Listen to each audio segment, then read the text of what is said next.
dahil Virgin Islands pa ang mga isla rito sa Palawi, you have to find your own food. Tara, may alam akong pwedeng pagkuhaan ng pagkain. Konti na lang, Mars. Konti na lang. Take your time, Mars. Kaya pagdating mo dun sa kabila dinner. May fear ako sa heights, sa totoo lang. Talagang takot na takot ako. Ang sarap talaga dito.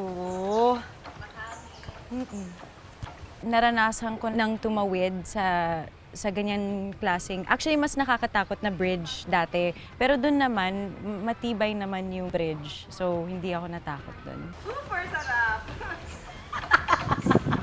Kaya mo yan, Mars. I'm having so much fun. I feel it, Mars. Si Mars Max ang may gusto dito. Meron akong fear sa heights. Naalala ko nga dati nung nag-work ako sa public affairs as host, parang 2 hours bago ko nagawa yung zipline na activity. Kasi talagang takot na takot ako. Pero dahil sa mga ginagawa sa work, medyo nag-lessen na. Kasi kung dati yan, siguro mga oras din bibilangin bago ko siya maitawid. Konti na lang, Mars. Konti na lang.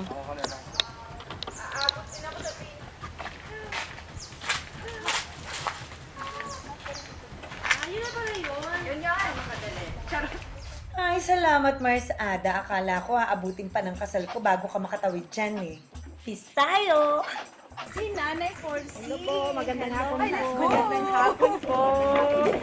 Kayo po, Nanay, magtuturo sa amin kung paano maghuli ng forest crab. Gamarong po ang tawag dito sa amin. Gamaro. Ako po ang nangunguha nito. Mayroon po ako nilalagay na trap na andon po. Ano po itsura? Tingnan po ninyo. Andon po, may nakuha po yung isa. So, ngayon po, subukan po ninyo maglagay nito sa butas. Sige po. Relationship go. Maluag po yan, ma'am. Kailangan po i-twist? Opo. Twist. Ganyan. Ito na po. Okay na. Tapos saan po natin nalagay? Maghahanap po tayo ng butas na may laman. Madali lang yung proseso kasi maghahanap ka lang ng hole, kung saan yung hole ng crab. Ito po, kaya po ito ng kunti. Maliliit po, parang pids. O, dito po, pwede na pong ilagay. Pero lahat po ng trap na ganito itsura, no? Opo, ma'am. Pag ganun na tama po ba? I-flat mo po. Ay, flat. Tapos ilalagay mo lang doon, tapos hihintayin mo lang pumasok, huhulihin mo siya, di ba? Tapos, so parang madali lang siyang gawin. O, dito po, pwede na pong ilagay. Para sa age nilang yon. And then nagsusumikap sila na gawin lag every day. Ang galing. Wow, mayroon. Ang laki. Meron, ma'am. Mayroon po, ang laki.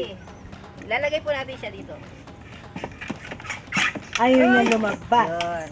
Nagulat ako na kalmado lang pala. Akala ko yung talagang hahabuli mo talaga yung crab. Ay, meron po. Oh, mayroon. Ayan, Chuck, hello. Oh, ang laki. Malaki po yan ang laman kasi malaki po yung butas niya. Malaki rin yung kawayan. Oh, makakalabas po ba siya? Pag ginalis po niyo, yung makakalabas niya dyan. Itagtag mo muna siya para umilalim siya. Sige po, alisin na po niyo yung lock niya. Biyo din po niyo, ipababa. Tanggalin po, tanggalin. Hila. Hilahin po. Yun. Tapos Malaki. O, yung mata niya, oh. malaki po yan. Mars? Go, Mars. Go, Mars. Malaki! Iba. Grabe. Iba si Collins. Laki niya.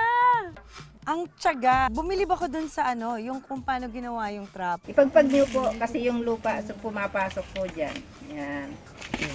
Tingnan niyo po kung may nakuha siya. Ay, meron, oh. Oh, yun, meron. Yan. Hilahin ko palabas. Opo, yan. Tapos ibububo po ninyo dito. Lakasan po ninyo kasi nakakapit yan. Yan po. Ayun, isang ano lang ni Nanay. Ako nga dati gumagawa ako ng trap ng daga eh. Kahon lang, tapos naglalagay ako ng toothpick or kung anong stick, tapos pag natabig niya yun, pasok siya. Minsan nakakalabas pa. Pero ito, nakagawa siya ng pang-trap, yung asawa ni Nanay na nakagawa siya ng trap na talagang hindi makakawala yung crabs.